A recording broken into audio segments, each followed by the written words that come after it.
करण, स्वागत है आपका। हेलो, नमस्ते सर। जी नमस्कार। मैम, हकीम साहब से बात होती है? बात हो रही है भाई, आपका स्वागत। जय हिंद। नमस्ते हकीम साहब। जय हिंद।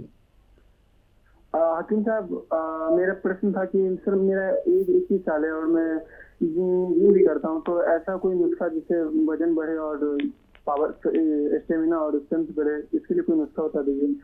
मैं बताऊं कि मैं भी बहुत एक्सरसाइज करता था और मैं जब जवान था तो मेरी गर्दन भी घूमने में बड़ी परेशान थी। ये ऐसे थे मेरे, ऐसे पहलवानों की तरह। मैं कुश्ती वुश्ती नहीं लड़ता था, वैसे किसी लड़ाई हो गई तो खूब मारते थे। तो मैं डीप मारता था और ऐसे जो मारते ना हाथ से, और बस ये उठक बैठक जिसे कहते हैं वो करता था। लेकिन सेहत बनती चली जाती है। जो मैं करता था वो बता देता हूँ। चना एक मुट्ठी में जितना आता वो एक गिलास पानी में डाल दिया रात को, सुबह को पूरा गिलास भर जाता था। वो खाता था और किशमिश खाता था। ये उस वक्त का, अब समझ लीजिए जब मैं 16-17 साल का हुआ जब की बात है। तो कोई और चीज़ नहीं। और मालिश करता था, लंगोट बांध के करना जो भी आप करें। ये दुनिया का अच्छा नुस्खा है, लेकिन आपकी सेहत बनेगी धीरे धीरे। जैसे ये स्टेरॉइड और ये सब केमिकल की चीज़ें खा के ऐसा नहीं होगा, लेकिन जैसा भी बनेगा वो कायम रहने वाला बनेगा। ये नहीं कि आपने वो स्टेरॉइड छोड़े आप फूल गए। और स्टेरॉइड नुकसान देते हैं, हड्डियों को बिल्कुल फुजला कर देते हैं, किडनी का नाश कर देते हैं, और आगे जाके ऐसे स्टेरॉइड ज़्यादा खाने वाले को बहुत बड़ी परेशानी हो जाती है। तो ये तो देसी नुस्खा है। एक और चीज़ बताता हूँ। गोंद मोरिंगा सफ़ेद 1 ग्राम दूध में मिला कर लिया करें। एक्सरसाइज करते हैं तो 2 ग्राम भी ले सकते हैं, नहीं तो आम आदमी के लिए ये 1 ग्राम काफ़ी है। देसी एक्सरसाइज कीजिए और ज़्यादा, और वो भी कीजिए जो आप करते हैं, वेट लिफ्टिंग ये वो। लेकिन हम कभी वेट लिफ्टिंग नहीं करते थे। हम तो दंड और बैठक, गाँवों में कहते हैं दंड मारना और बैठक मारना। बैठक जो है वो उठक बैठक, ऊपर नीचे बैठते हैं, और दंड जो है आप जानते ही हैं, ये असली एक्सरसाइज। इससे ये ऐसा शेप बनता है, अफगानी शेप बनता है जिस्म का। सबसे ज़्यादा शेप जो मजबूत होता है वो अफगानियों का होता है। तो आप ये करें, फ़ायदा उठाएं। जी, जोड़ों का दर्द, पैरों में दर्द, डॉक्टर ने कह दिया है कि आप लोग घुटने बदलवा दीजिए, आपकी ग्रीस खत्म हो गई है पैरों की, या फिर आपकी जो कटोरियाँ होती हैं वो बदलवा दीजिए। तो व्यक्ति क्या है, एक हद तक दर्द बर्दाश्त कर सकता है। उसके बाद उसके पास जब उपचार नहीं बचता है, यानी कि दवाइयाँ खा खा के वो भी परेशान हो जाता है, ऑपरेशन की तरफ निकल चलता है। लेकिन ऑपरेशन वाले मरीज भी हमने ऐसे देखे हैं कि उनका दर्द खत्म नहीं होता है, वो तो वैसे के वैसे ही रहते हैं। एक तो ये दर्द से हम मुक्ति कैसे पा सकते हैं, और इतनी ज़्यादा परेशानी कब आ जाती है, क्योंकि हम पहले से तो दवाई ले रहे हैं। तो देखिए, ये दर्द तो होता ही है, आता ही है, और इसका निवारण भी है। और हम दरअसल ऐसे हो गए हैं कि मैं खुद भी, कि मुझे कोई दर्द हुआ तो सबसे पहले मेरे सर में दर्द हो, घुटने में दर्द हो, कमर में दर्द हो, तो मैं यूनानी इलाज नहीं शुरू कर दूंगा।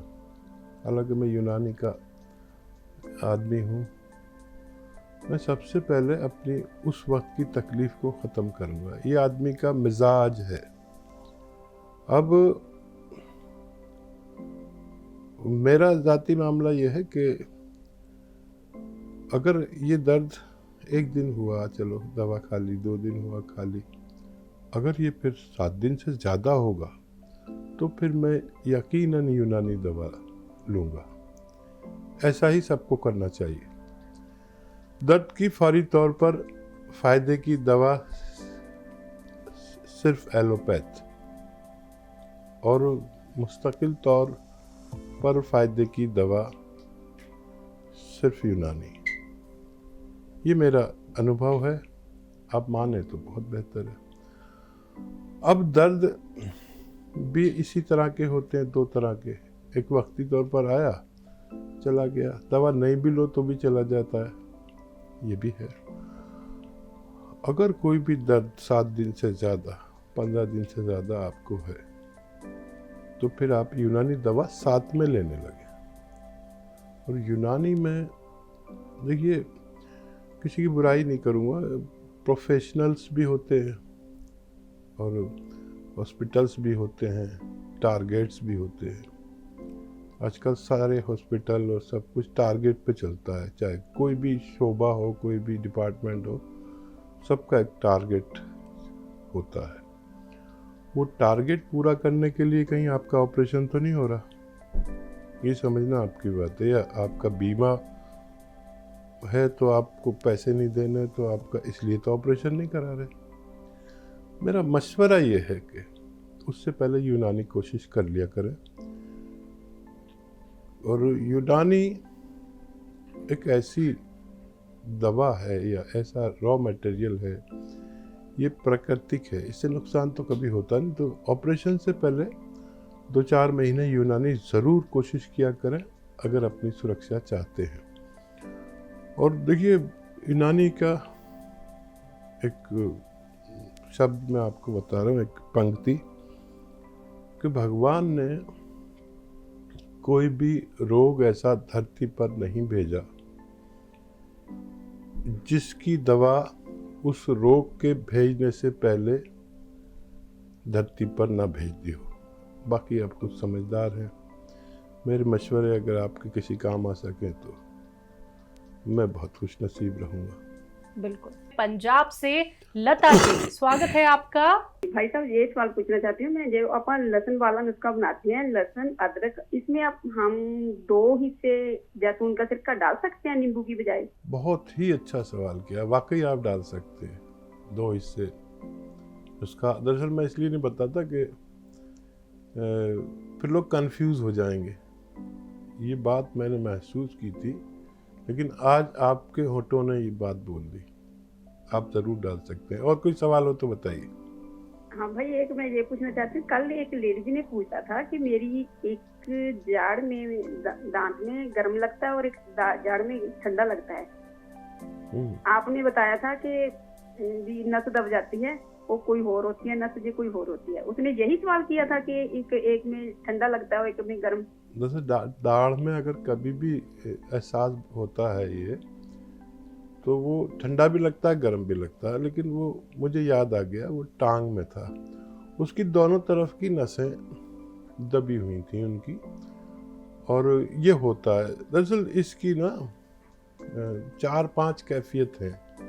जो नर्व हमारे कमर में दब जाती है तो उसकी 4 या 5 कैफियत होती है। देखिए, एक तो जलन होती है, एक सुन्न होता है, सुन में ठंडा भी लगता है।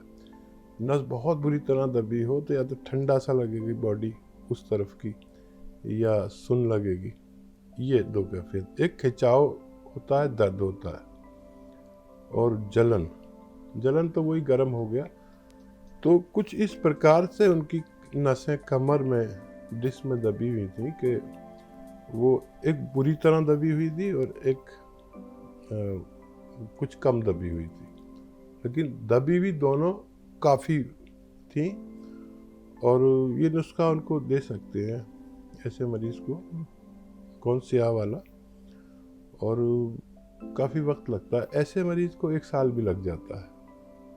और बहुत एहतियात, और वो सब एहतियात जो मैं बताता हूँ, वेस्टर्न टॉयलेट और वज़न ना उठाना और दुपट्टा जो लपेट के कमर के नीचे बताता हूँ, वो सब करने से, लेकिन टाइम बहुत लगता है, इसका भी ठीक होना मुमकिन है। अक्सर लोग ऑपरेशन भी करा लेते हैं, ऑपरेशन के बाद भी परेशानी रहती है, तो फिर दवा खाएंगे तो और ज़्यादा तेज़ी से फ़ायदा मुमकिन है।